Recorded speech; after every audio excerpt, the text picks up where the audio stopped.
being worked on. Vasilevsky working both sides. No, that wasn't Vasilevsky. It was somebody who looks enormously like him for Vic Metro. They've got a couple of something and create something across midfield.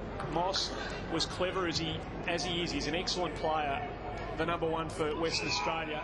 But again, they can't get down to Damien Marnie soon for an update from boundary side. As soon as we get a stoppage in play here, Leuenberger for WA shares it now. Virgo was the intended receiver, but Hawley stood up in the way. Moss leads the race for the ball. He's pretty impressive, this bloke. He looks a natural footballer. He goes to Masten, shares it. Now they go towards centre-half forward. It's going to fall short of that. The pack flies. It tells a story. It's 13-3 at the moment for Vic Metro, so their territorial advantage not represented on the scoreboard at this stage. WA again, as they've done. For the 10 years, David Dixon, a former Carlton premiership player, and his role clearly is to get them together as a group, to forget about the focus of the draft, let the other people make judgments, but try and work as a group, as a team, and try and win the title. And a wonderful sign. You get to see all aspects of these players, not just what they can do with the footy, but what they do without it, and that's something that not too bad for Oakley Chargers. It looks like Dean Kelly won't take any further part in the game. He's got his knee iced on the boundary line. And watching the NAB AFL U18 Championships from Skilled Stadium, and just as David Dixon said, not letting them get behind them. That's the key, and the Victorians have been a big blue wall in front of in the middle of the ground. Working hard was Palmer for WA. Laying the tackle was Masten. He's been busy for Western Australia. He's 7 possessions in the first quarter, but nobody able to extract the Colburn, who's done a lot of good work for Western Australia in this game. They bring it forward now. The handball from Benjamin. Looking dangerously, bringing it out of defence. The Metro boys pushing them back, not seen by the umpire. Against to the box that he wants to come back on, Jared. Yeah, I think they're going to give him a trial for a couple of minutes. We saw him running around the boundary. He didn't look comfortable. I think they'll give him 5 or 10 minutes to see whether or not he can stay out there in terms of the injury. Moss. Virgo. Couldn't break free. Good support around the ball now by WA. They're all up and about at the moment. Foster. They're at a professional level. And in talking to David Dixon, certainly he's been very impressed by the way he's presented and conducted himself in the full-time environment that his boys are in this week.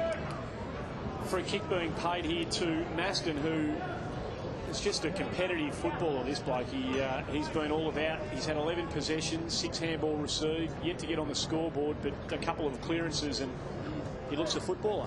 Well, he's one you'll have to just put a little weight on, just the weight markers. He's not in this year's draft, but he's a draftable player in my view. Saw him at under 16 level last year, averaged 30-something possessions, 400-metre champion at WA his age level.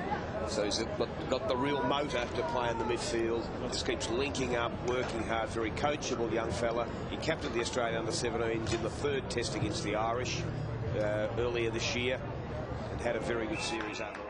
Perhaps keen to get Gumbel into the game, and he answers straight away. Jeremy McNeil's call to arms. He gets the ball out of the middle. Masten again tackled strongly by Monahan for Vic Metro, but suddenly the pressure's on the Vic Metro boys, who had it all their own way in the first quarter. So when it's our pick, whenever that may be, we'll just take a bit of time. Well, great, and we'll look forward to seeing you again on Ins and Outs tomorrow night on afl.com.au. Thanks, Rocket. Thanks, buddy. Appreciate it. Rodney Eade with Damien Marnie, and it was McNeil's team. They lead by 14 points. Thumped down by Masten, who's been good. Monahan.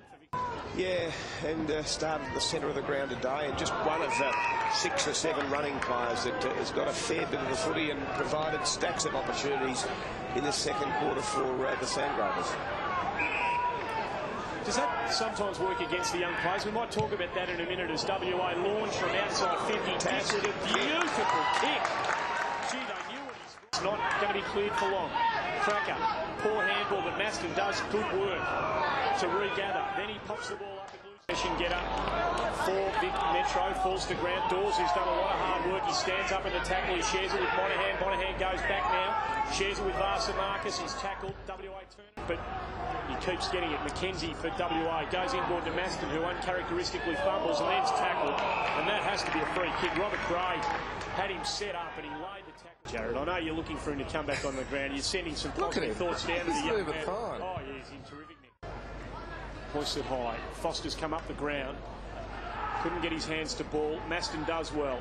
He goes out to Moss. Brilliant gather from Moss. The handball wasn't the equal of the gather.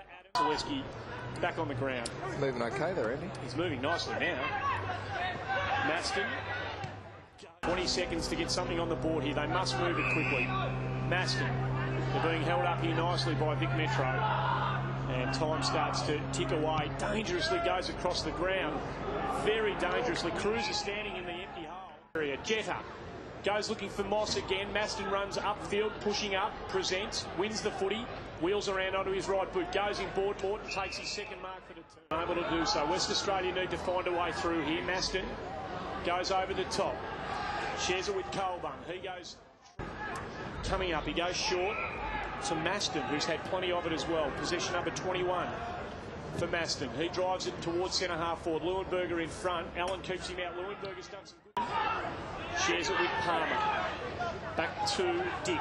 Dick now goes back to Masten. They're overhandling the footy here. There's Premier. Dick probably went under the footy then. Is that Had to do better. Recruiters will take notice of? Look, I think that Jerry McNeil would be very unhappy with that. You just have to. I thought he's been very good, and I like the way that he uses the footy. Becca Hawley's been outstanding. I think he's probably been the best player on the ground today. And McKay goes inboard to Adams. The ball was just a bit too far inside for Adams. He managed to fight on. Everett slips, recovers. Hawkins pushing back.